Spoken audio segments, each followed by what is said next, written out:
দিচ্ছি। রেফারি আমার আমার মনে করেন রেফারির মুখে যে সিদ্ধান্তটা আসবে এটা জেলা প্রশাসকের মুখ দিয়ে আসতেছে।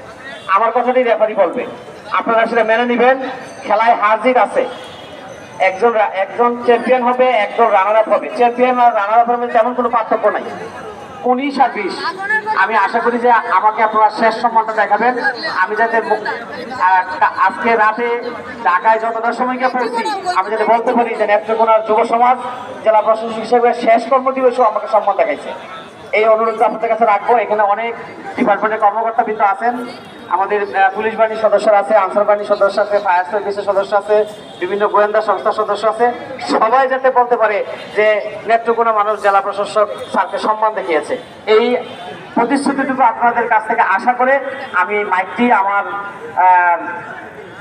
আমি অতটুকু আপনাদের কাছে করজোড়ে বিনতি করলাম, কোনো রকম বিশৃঙ্খলা করবেন না। ঠিক আছে, ধন্যবাদ সবাইকে।